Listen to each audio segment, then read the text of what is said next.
You're asking parents who aren't good at this, who can't read themselves mostly. If you look at our educational standards as parents across the country, is not good, especially in your poorer. And I'm a big advocate for the poor and the disadvantaged. And that doesn't matter what color you are. Poor is poor, whether you're Chinese, whether you're African American, whether you're an indigenous person. Poor is poor. Okay. So I look at all this data when it comes to money and poverty. The poor were so negatively affected by this because parents, when you're poor, the last thing on your mind is getting a good education. And it should be the first thing on your mind. But generally it's not. It's getting out and getting yourself a damn job so you can eat. Licensed attorney, award-winning writer, businessman, entrepreneur, and other over-the-top crap. It's Life and Law with Eugene Sisco Jr.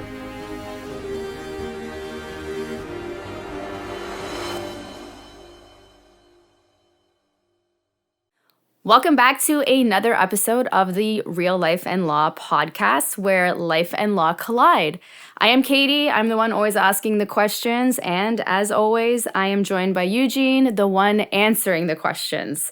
And today we're talking about the American educational system. So before we get started, Eugene, first of all, how are you? I'm doing well. I've been around it physically the last little bit, but I think I'm coming through the other side. Got a couple more procedures. So I have to get checked out next week. Do a PET scan to see if this cancer in my ear went anywhere else. I don't think it has, but then they're going to book me for my radiation treatments. And I hope to be done with all this by mid-November, late November anyway. That's actually, like, your radiation treatments as well will be done by then? I hope when I go. That's really quick. Yeah, I go the day before my birthday and get evaluated. Birthday, by the way, presents are appreciated. Yeah, we just need to give them your address so they can send them. I mean, I do it digitally. Send me a PayPal or. There you go. You could do that. You could do like a Starbucks gift card. Yeah, gift cards, anything. Yeah. So right before my birthday, I go for the PET scan, and then I hope that they'll have me. I hope my insurance clears me for the radiation, and get it moving. So we're talking the educational system. What exactly qualifies you to talk about this subject? Well, it's near and dear. I've been a consumer of the educational product in the United States.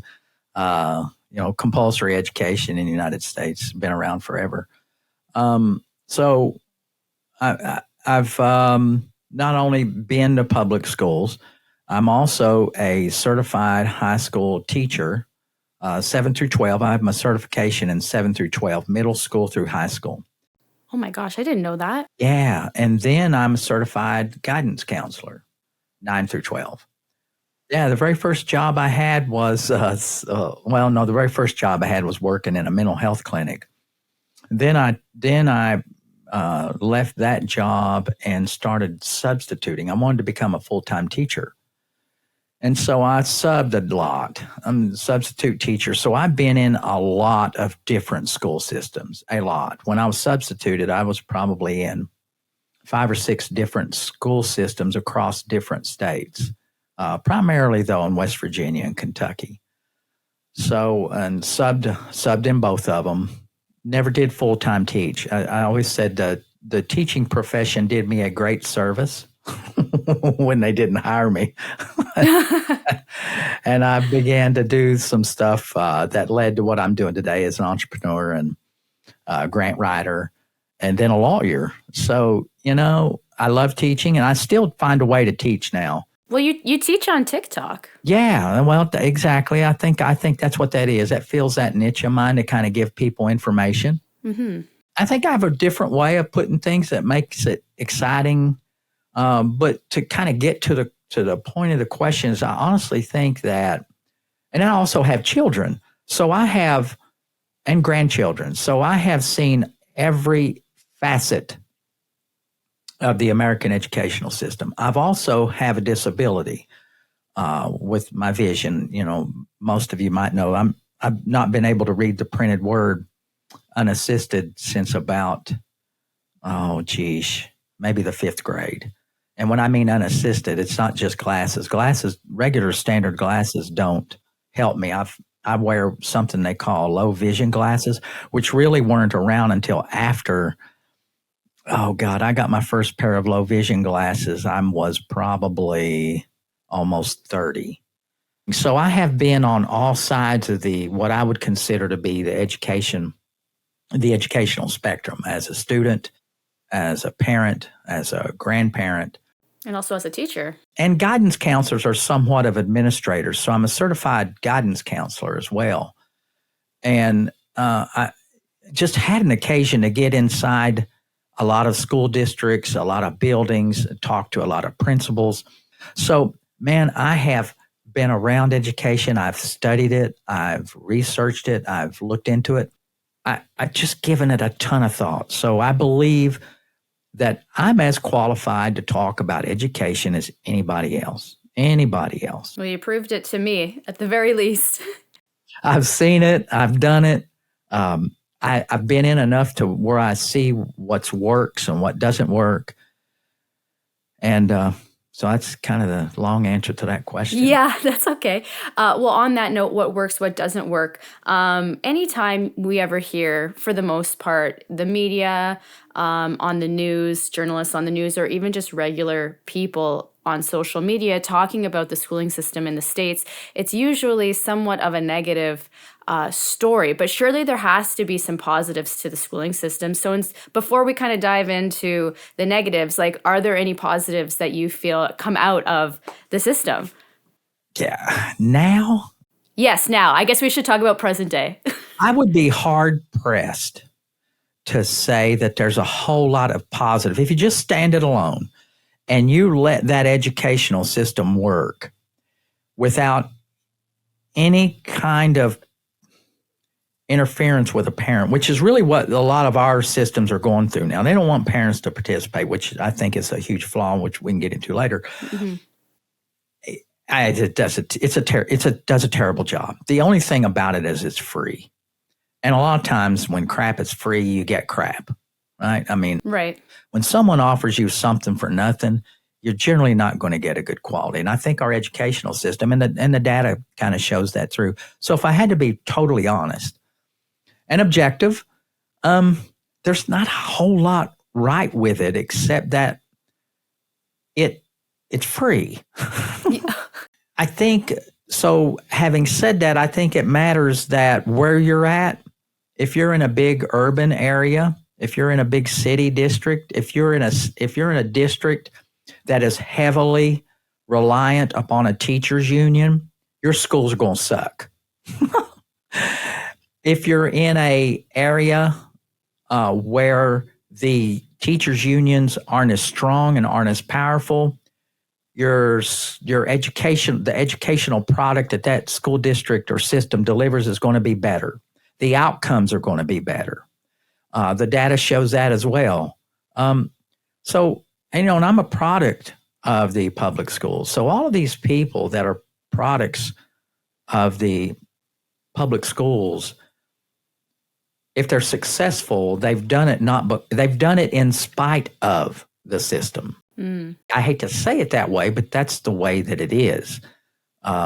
I think they've done it in spite of the things that's being done to them through the educational system. And that saddens me because I have a ton of friends. Well, my son-in-law is an educator and works hard at his job. But most of the teachers that are teaching today are ill-equipped. They're not trained appropriately. And furthermore, the school district and the administration generally hamstrings them and won't let them do their job because of, fear of litigation, fear of lawsuit, fear of making someone mad, fear of making parents mad. It's a mess. It sounds like it. I have seen it disintegrate. I have been in the school system as a teacher, as a parent, as a grandparent, as a substitute teacher, and also as someone that comes in and gives guest lectures. I have a lot of teachers that have me come into their school, their classroom at the end of the year or during the middle of the year and perform types of workshops. I do writing workshops. I do workshops on academic success, how to get these kids motivated to move on past to where they are to hopefully a better place to where they want to be. So I've been in the district in these school houses a long time, and I have seen the disintegration to the degree that now when I go into a classroom, it's almost miserable because the discipline structure is bad. Many of the teachers I go in don't care. And you can see it, they're marking time, So anyway, that's bad, and I'm going to get a lot of hate, but that's just the way, that's my perception. I don't think you're going to get a lot of hate because I think there's a lot of parents that probably agree with you. But what I want you to do next is break down what exactly is wrong. And that's coming from me, a Canadian who knows almost nothing about the American education system. So if you could kind of break down what's wrong and help me understand further the issues. What I believe, and this maybe borders on the political, but what I believe is let's look at some background data first so people don't just think I'm blowing out my rear end. Our standing in the world when it comes to education is somewhere around 16th. It might be a notch or two higher depending on what survey or what study you're looking at, but we're certainly not in the top 5. We're certainly not worthy of a world power. Sorry, that's just the way it is. Who's top 5? Canada's in one of the top 5s in some of the studies I saw. You've got countries like Singapore. It was, I think, number 1 for. Wow. Yeah, it's the craziest thing. And North Korea, even, I think, is one of the top 5s. I can't recall them all, but when I looked, I thought, oh, this is Katie's home turf. We're somewhere around 16th, despite the fact that we spend about 30% more per pupil on educating our kids than anyone else in the country, anyone else in the world. We spend roughly, it's somewhere around, it might be higher. I think the data point I looked at was, I think maybe a 2019. And a lot of these statistical data I looked at come from the U.S. News World Report and some other reliable sources. We're somewhere around 17,000 per pupil. Most all other developed, as they call developed Western countries like Canada and some of the ones I mentioned spend around 10,000, some of them even less per pupil. So it's not the money that we're spending. It's just the crappy way the system is structured. So for me, and I know you can't unwind the clock, and I'm not the old guy. I hate to sound like the old guy that says, hey, get off my lawn, the cranky old man who longs for yesteryear, Back in my day, we wished, we had this. I'm not being that guy. But I am saying that the problem with the schools now is that the administration, a lot of times, is so far removed from the needs of their constituents, their consumers. They have forgotten about their consumers. Now, a lot of that is because all these mandates that's directed by the state agencies and by the federal government. You have to teach this. You need to teach that. And when you teach a history, you can't just teach history. You have to teach 10,000 components of history. They're always coming up with a different, new, and better way to teach writing, to teach mathematics. And I just think, I heard it described this way.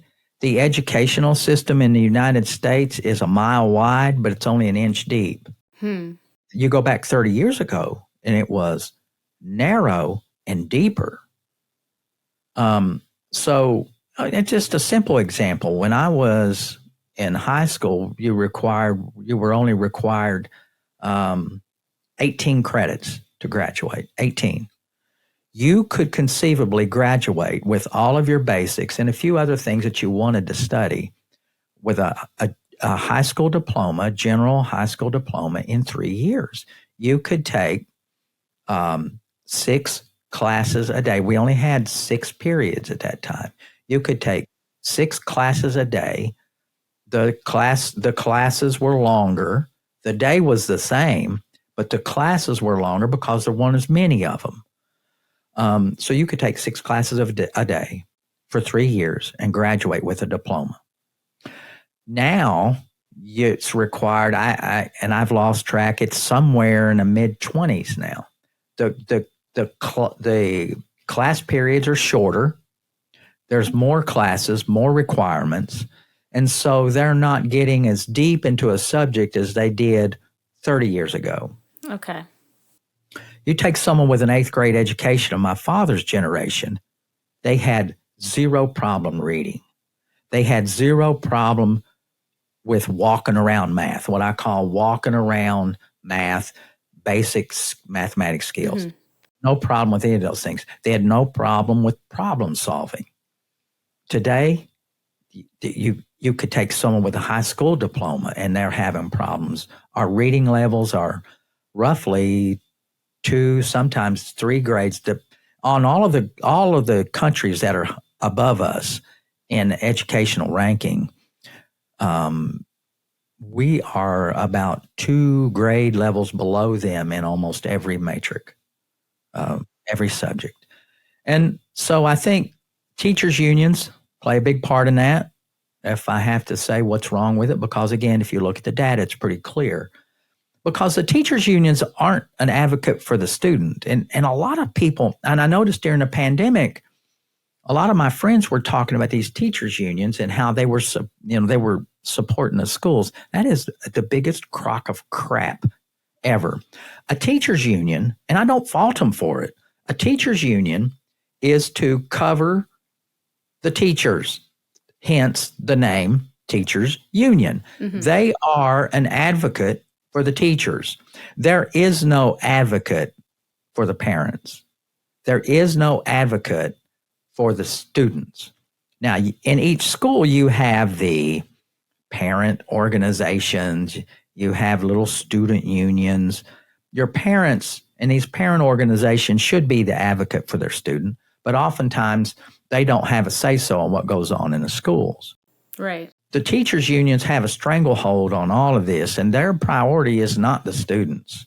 I mean, I witnessed this full on during a pandemic in this country.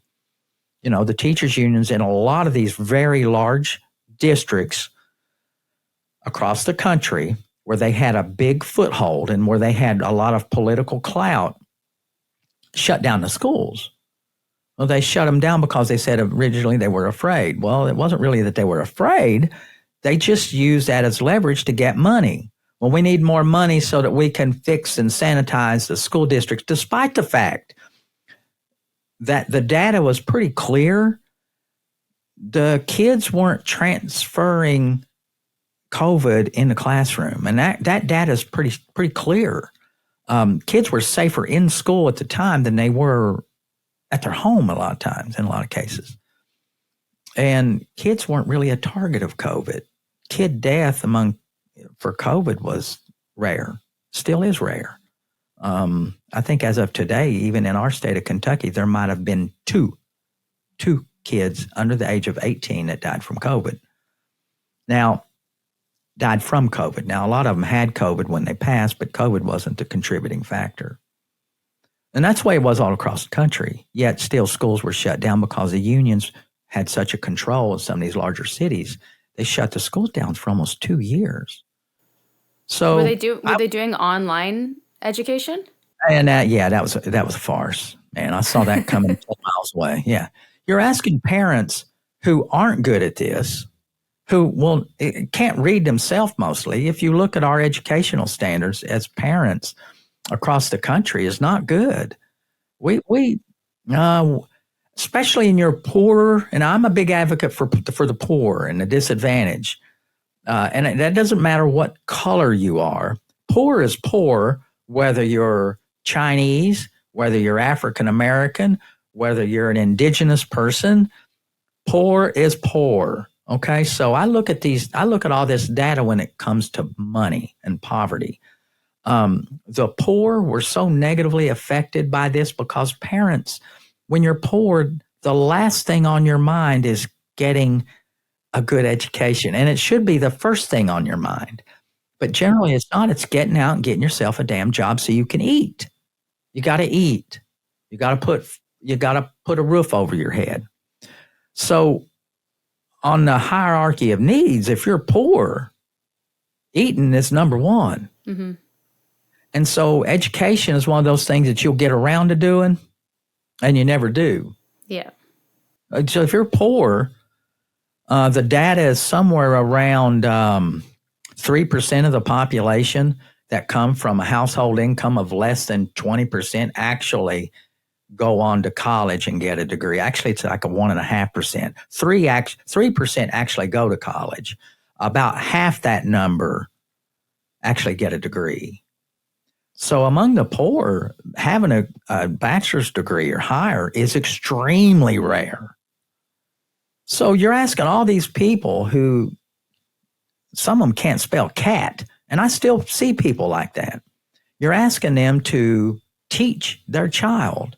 You're asking them to supplement the education that the school is supposed to provide through this two-dimensional device, the computer, and it was a big load of crap. And we will be probably 15 or 20 years before we dig ourselves out. Well, not only that, but like holding the kids accountable for actually like logging in and doing the work. You're at, like, all the parents are at work at their job. They're unable to basically babysit their kid and make sure that they're doing the work. And if you're poor, you do not have internet on your hierarchy of needs. If you're poor, internet is on the damn bottom of the list. It's lower than toilet paper. You need to wipe your ass before you get a computer. So those kids would automatically fail, I would assume. They didn't even have the opportunity to do the online learning. But the educational system had your answer. We'll send home a packet of information to that kid, to Junior and Sally, and hope that Granny or Grandpa, or maybe Mom and Dad get out of their drunken stupor long enough to read that packet of information to help Junior and Sally so that they don't get an F. It was a disaster. Yeah, it sounds like it. I get all fired up about it. It was pitiful. And, we're still in this country, there's rumors about, COVID's made some kind of of course, damn it, it's flu season. And I don't want to get into that debate, but there's some rumblings that they're going to go back to some of these virtual classrooms. It was virtually crap is what it was. Why would they do that? Because of spike in COVID. Oh. Yeah, that's the excuse. But aside from all of that, you've got that problem. You've got the teacher's problem. You've got, again, if you could wind back the clock, I would say stop the consolidation of the schools. If I could wave a wand, I would say we go back to community-based schools for the simple fact that the accountability, you mentioned accountability. So what happens is when we started consolidating all these schools, taking all the smaller schools and making them larger, I see the thought process behind that, because with bigger, you can provide more access and more service, but it's not really the way it pans out. And I think at its core, because what it does to me, in my observation, is that you take a kid, first off, you have to bus this kid for a long way to get to the central big school, okay, to one of the schools. So they're on a bus for a long time. They get up early. They're up before dark. They get home sometimes after 6 o'clock, some of our areas around here. And this is not unique. So you're busing these kids to a big school. But the big thing about accountability, and how I mention accountability, is used to, if you're in a community-based school system, the chances of mom and dad seeing the teacher out in the community was high. When they consolidated and spread out, you had teachers that never saw the parents, was likely never to see the parents. So as a student, if I know that my mom or my dad or my granny or grandpa is likely to see the teacher when they go to the market, my little ass is going to behave a little differently in that classroom than if I know that my mom and dad is likely not ever going to see that teacher. So I'm going to behave a little differently. Mm-hmm. So I think it makes the kid accountable. And I think it makes the parents accountable too. Because if they know they're going to see the teacher, they might, first off, there's that interaction. Hey, the teacher might say to the adult, hey, I noticed Eugene, he didn't turn in his homework. Did you give it to him? He just didn't bring it to class. So it's that kind of interaction that goes on in these little smaller community schools we don't have anymore. So the accountability is gone. The teachers aren't connected to the community. They're not connected to the parents. So I think that's a big issue. Yeah, I would have never thought about that. Yeah, so I think that's one of the big things. If I could wave a wand, that's what I would do. I would bring back to scale it back, get rid of some of these big mega schools and get back to the community. We do it with policing. Community policing works. When you have a police officer from the community policing that community, they develop a relationship with the people in the community that they have to lead. And it's the same principle would apply to teachers. I mean, it did. It worked for a long time, and then we got the idea to make it bigger, better, kind of like Walmart, But, I love Walmart. Who doesn't? You ain't going to Walmart to get a specialty product, are you? No. You're not. So why would you want Walmart to deal with my little kid that might have a specialty problem? Mm-hmm. It's harder. It's a little more difficult to do it when you get it on a bigger, grander scale. Is there anything else you would change? Accountability is one thing, parental involvement. So in addition to, I've got some pillars that I look at when I talk about education, and parental involvement is huge. And if you don't involve the parents, the educational system breaks down. And there's a big struggle right now. There's a big discussion in our country about there are some people who believe that school systems do not want parents to be involved. In fact, they are making laws. If your child wants a particular medical procedure, you don't have to tell the parent. If your child goes to school and says, I want to be, I want to identify as a gender, and this is not about gender, but it is about allowing parents to participate in crucial decisions of the education of your child. So now they're going to look at it as a healthcare issue. I don't look at it as a healthcare issue. I look at it as an educational function. So when you start pushing parents back and saying, you don't know what's best for your child, we know best. That doesn't make any sense. Well, but it's been going that way for a long time. And I know teachers, I know a lot of snobby teachers who would say that we know best how to educate your child. Now, I'll buy into that because, damn it, I don't want to teach my child. Even though I'm a certified teacher, I don't want to teach my child. I don't have the patience. That messes up the dynamics of the parent-child because I do teach them, but I want to teach my child life things. Yeah. I don't want to drill mathematics into my kid unless I have to help them study. Okay, I do that. I've done that, but I don't want that to be my primary function. So when you push back, I've seen it over the years.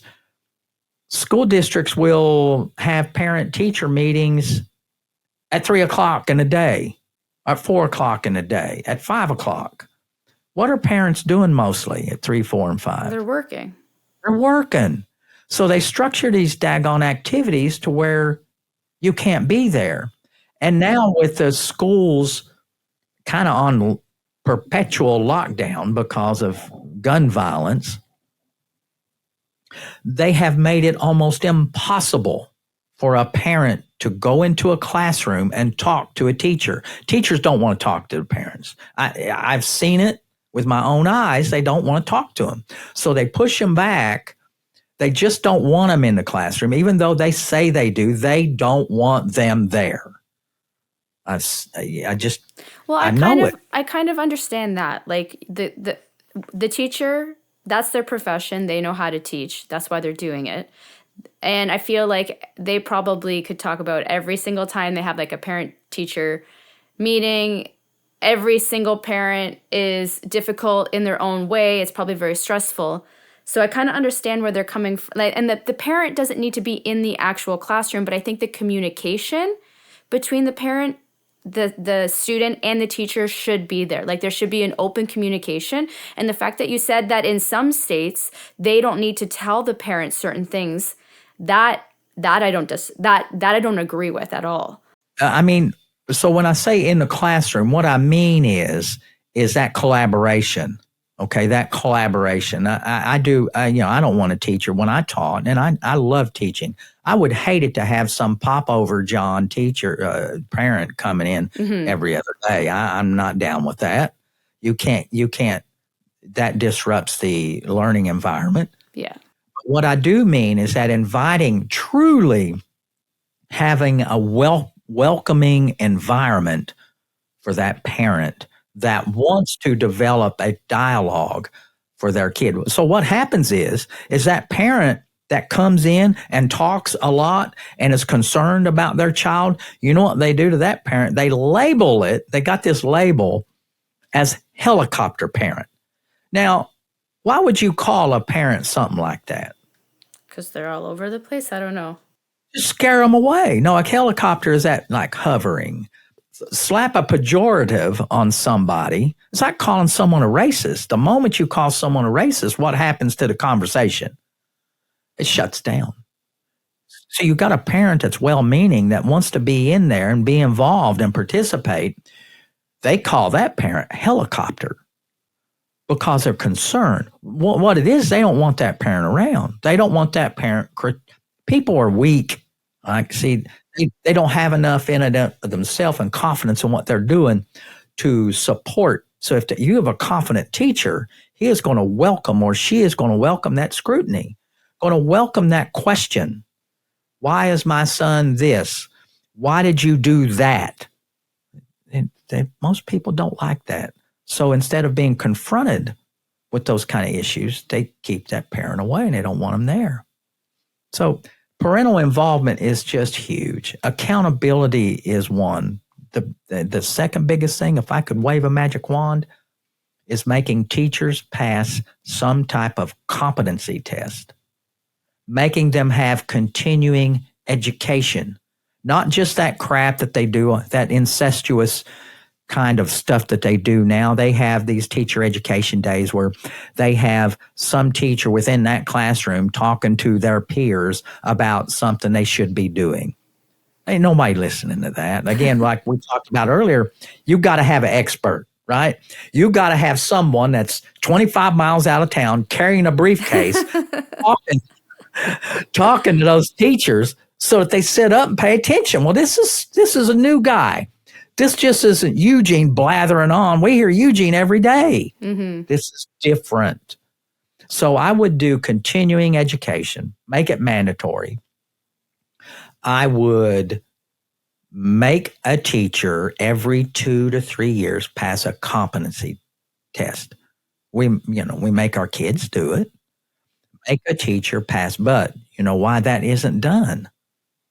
Teachers unions. They don't want, these teachers couldn't stand, half of the teachers couldn't stand the scrutiny. They get that degree that says they're a teacher, and once they get tenure, which is my third thing, I'd get rid of tenure. I'd get rid of it. And if you've got a teacher that can't pass their competency test and who is poorly performing, someone from outside the classroom comes in and evaluates that teacher's performance in the classroom.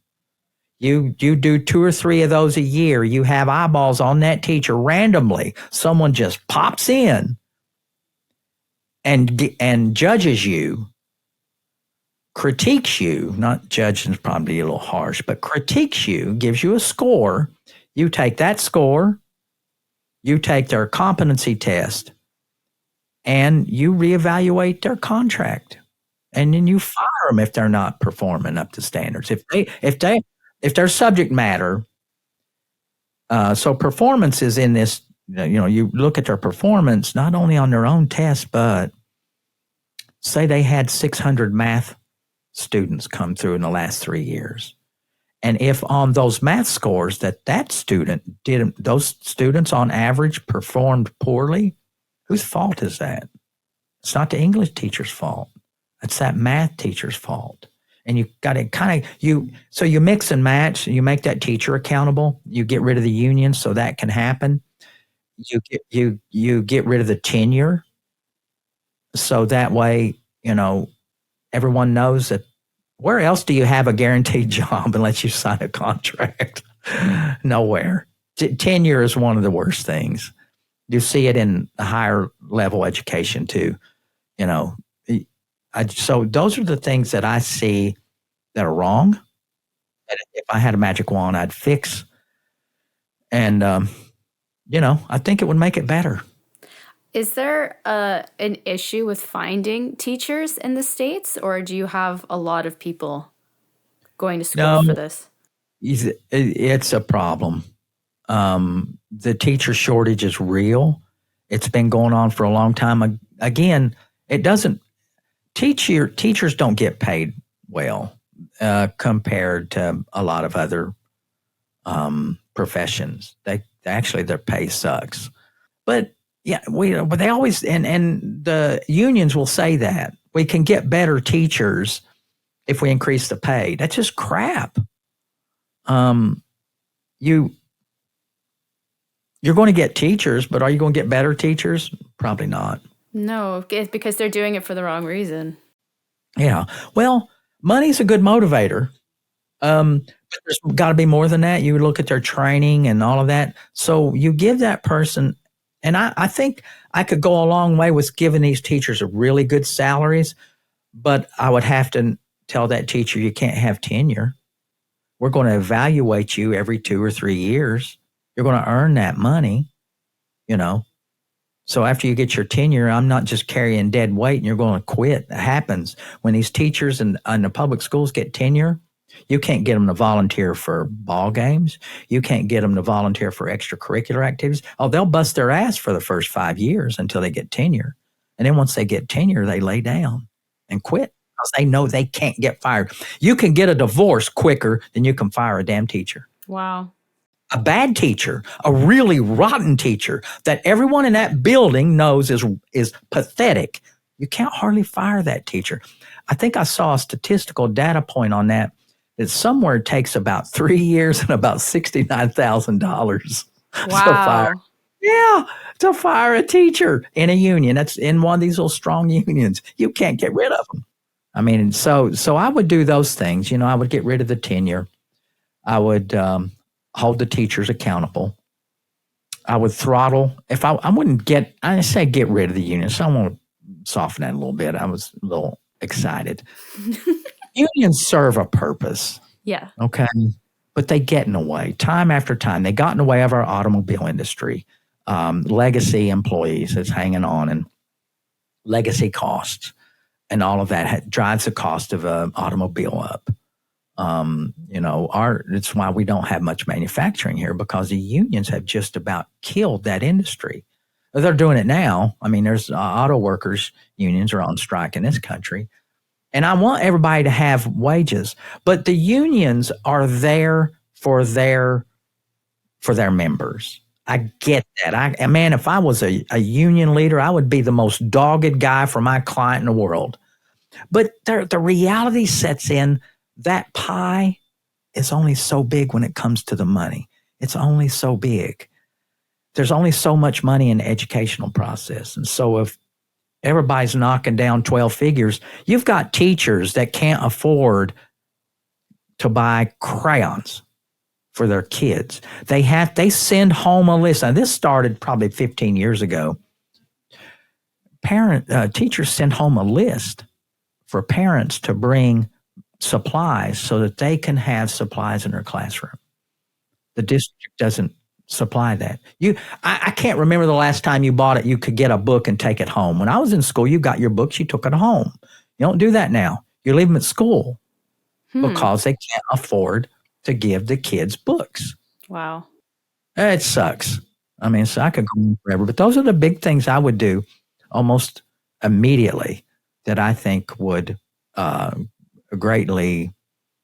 And I like charter schools. I'm throwing that in there. I like competition. Competition to me makes everybody better. You've got a charter school competing for that same public dollar. If there's a school down the road, and I know as a public school administrator that school down the road is a charter school, and they're competing for that same $16,000 per pupil that I get, what am I going to do as an administrator? I don't want people leaving my school. So I'm going to have a little come to Jesus talk with all of my, teachers. And I'm going to say, we got to tighten this up because we got to, if all of our students leave, ain't none of us going to have a job. So there just has to be a realization there between the unions and their constituents that sometimes you bite off more than you can chew, and if they don't perform, then eventually they're not going to have a job. They'll just work themselves out of a job. And that's the reality, I think, right or wrong. Well, you heard it here first. Eugene's going to swoop in and save the educational system.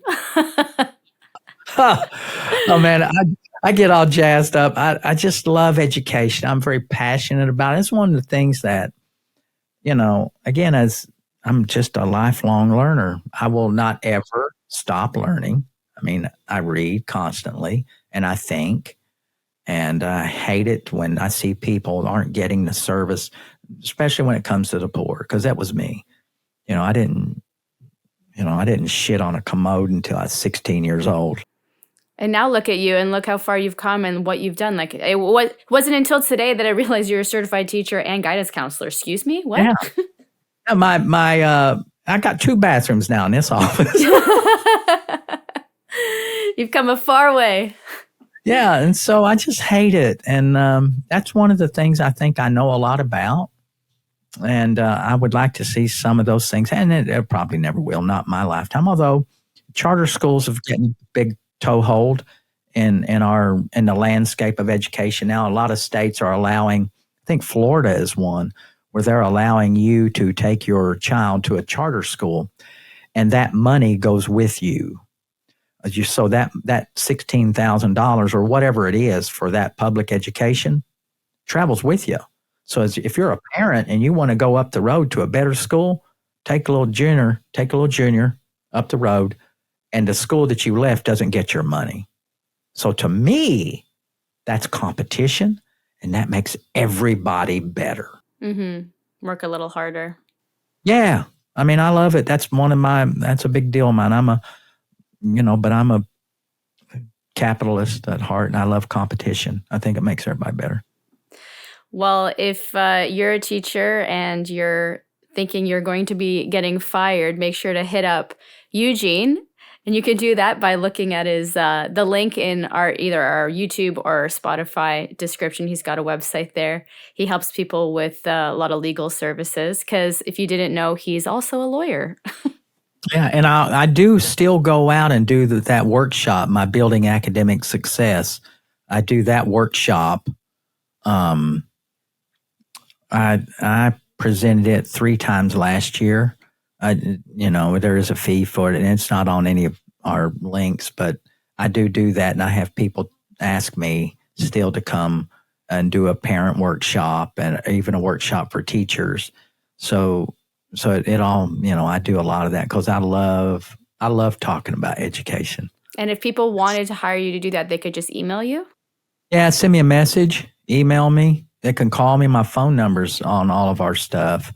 So, I love getting random calls. I'm going to say that and I'm going to get bombarded. Yeah, exactly. Be careful. Hey, man, I always answer the phone. It's potential money. So I had some fun. Always do. Okay, well, when life and law collide. Until another episode. Yeah, we could do. I could talk about education forever. It doesn't matter what subject we pick. You can talk forever about it. It's great. I just sit here, I learn, I get questions answered, and I just have a nice little chat with a friend. It's amazing. Yeah, I'm a font of knowledge. And don't change. Never change. No, I'm 60. I'll be 62 October 3rd. Did I say that? Oh my gosh, it's coming. It's so soon. Yeah, man. When this is posted, it'll be after. Yeah, I'm too old to change. I've just given in. I've submitted that this is who I am, and I'm just going to try to make it better. My boss used to say you can't polish a turd, but I think I've done a pretty good job. Don't be so hard on yourself. That's hilarious. I'm going to add that to the book of sayings that I have going. Can't polish a turd, man. Can't no matter polish how hard a turd. you try. No, no matter how hard you try. This doesn't work. Okay, well, Eugene, as always, it's a pleasure. And until another episode, I'll see you soon. All right. Thank you all. We'll see you. Turn me around, help me to the door. I'll never make it on my own.